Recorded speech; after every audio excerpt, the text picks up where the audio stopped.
World War II shaped the lives of a generation. The war broke families apart, brought communities together, and turned a depressed economy into an industrial machine. On the home front, citizens sold war bonds and collected scrap metal for the factories. Friends were made and lost as a generation of boys was sent into combat. Penn State Public Broadcasting invited those who lived this history to share their stories of World War II.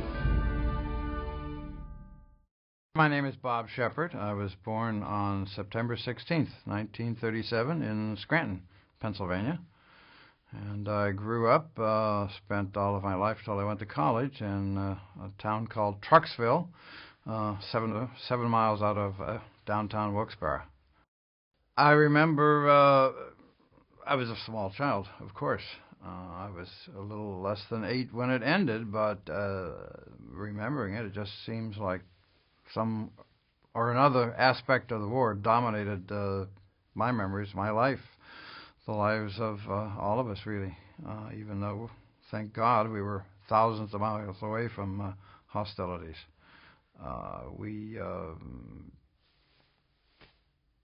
From the earliest memories I have of playing, we played war. We killed lots and lots of Germans and Japanese every day. My little playmates and I, we had toy guns, machine guns or Tommy guns, and we had helmets, and we wore them and just ran around the neighborhood playing war, and made model airplanes, and just dominated our lives. And I remember in school buying savings stamps as a part of the war effort, and whenever you opened a can of food, you washed out the can and then took out both ends and then put it on the floor and stamped on it and took it downstairs for the scrap drive and saved newspapers for the scrap drive. And we had a big garden. We had an extra lot, we called it. One year, a farmer came with a horse and a plow and plowed it all up, and we had a big garden for 2 years, actually, there. Victory Garden. And I remember rationing, but as my father was the superintendent of a very large anthracite coal mine, and so he had all the gasoline he needed or wanted because he was part of considered, and he was, a vital production leader. And he kind of dipped into the black market, though, and we also had lots of sugar and some other things, and meat. He was big on meat. He was a big carnivore, I guess. We always had meat, and my mother said that wasn't patriotic, but he did it anyway. And I remember also listening to radio situation comedies and so forth. They would always say, well, they were advertised by the cigarette companies, and they would say, this week we sent so many thousands of cartons of cigarettes to our troops overseas. And our next door neighbor, Bert Escrite, was the air raid warden, and I remember a couple of times specific memories of putting all the shades down and turning out most of the lights anyway, and even putting newspapers up at some of the windows because it was an air raid drill. And Bert went around with his flashlight and checked on the neighborhood. I think it was just early in the war before it was realized it was kind of a little bit of a wasted effort because we weren't going to be attacked by enemy bombers. Of course, the other vivid memory, I guess, is of my brother who graduated high school in June of '43, and I started grade school, first grade, that fall. And I remember walking home from school. Today, probably you wouldn't walk that far as a 6-year-old child, but walking home from school early one beautiful fall day in September to see my brother leave for basic training in the United States Army Air Corps. And then, fortunately, he did not see combat in World War II, but he was in for a long time. He ultimately trained as a navigator, and I remember visiting him with my mother, riding a train from Wilkes-Barre to someplace in Ohio. There's a little college called Wittenberg College, and he was stationed there. And we spent a night or two there, and actually it was in a dorm room. And then I remember coming home, getting sick on the train. I came down with chickenpox, and I have memories of this train both ways, just full of service people in uniform, all different Army, Navy, I suppose Marines, Air Force, Air Corps. And I remember when my father threw a big, rather elaborate party at the Hotel Reddington in downtown Wilkes-Barre for my brother when he got his wings. Again, I was a small child, and he was gone from my life by the time I turned 6, and saw him just rarely, but I guess I worried too. I'm sure I did.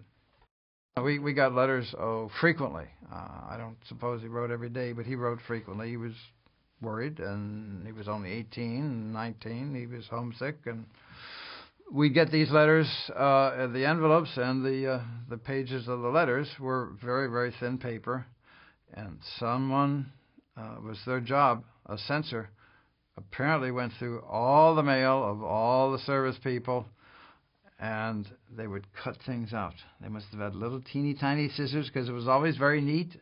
Sometimes they didn't come in from the edge of the page. They would just cut out phrases or words or sentences, and of course that would then destroy the train of thought on one side of the page and also on the other side of the page. But every letter, as I remember, every one, there was at least something they found that was considered confidential, secret, and it was cut out. And of course, we always looked forward to getting the letters from my brother, and my mother would read them at the dinner table to my father and myself. And she wrote them, I know, every day. I don't know what rheumatic fever is. It was sort of, I was going to get it if I didn't stay in the bed and not be active or energetic. So I don't think I ever did get it, but I spent a summer in bed. Would have been the summer of either 44 or 45. I suspect it was 44. Doesn't really matter, I suppose. But I had an official aircraft spotter's handbook. Somehow it got lost, and I would still love to find one just like it. I've never seen one just like it, but it had a page on every military aircraft known in the entire world, including even the prototype German and Italian jets that never flew in combat. And I had that thing nearly perfectly memorized as a small child. I had relatively little else to do in bed, and I just studied that thing because my brother was in the Air Force, and I just studied it, and it was a marvelous book. And if anybody knows where I can get one. My mother and my father's mother, my grandmother, spent one winter with us during that time. And I remember being read from, because I was reading, but I was only 6, 7 years old. I wasn't reading very well. My mother reading me the serialized account of Captain Eddie Rickenbacker, the famous World War I air ace who later founded Eastern Airlines. It was a very successful, somewhat pompous entrepreneur. But then during the early days of the war, he was flying in the Pacific, and I've forgotten why. Whether he was back into combat or if he was going to visit China officially for the country, I don't know. But anyway, his plane was shot down. He survived in a rubber raft in the South Pacific for some weeks, and then he wrote up an account of this, and it was published in Life magazine. And I also remember being read by my mother a story or two about American service people being forced to, at gunpoint, dig their own graves by the Japanese, and then they went into the graves and were buried. So my mother and I spent, I believe it was 6 weeks on the Jersey Shore, which was very pleasant, at a cottage. Actually, it was owned by a foreman who worked for my father in the mine, and I remember big timbers occasionally would wash up on the beach. You had to be careful of that, because even that late in the war, there was still some debris from the terrible submarine attacks earlier in the war. And then we happened to be there. My father had joined us, and then I guess he came on leave. My brother joined us. We were there on VJ Day.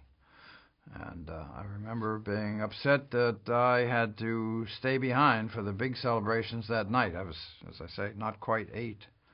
And I had to stay behind. And some teenagers who were the family of the people that owned the place had to stay behind and watch me. And I guess everybody else went into town, which was Long Branch, I think. Long Beach Island, something like that. Probably had a hell of a time as well. They should have, because it was all over finally.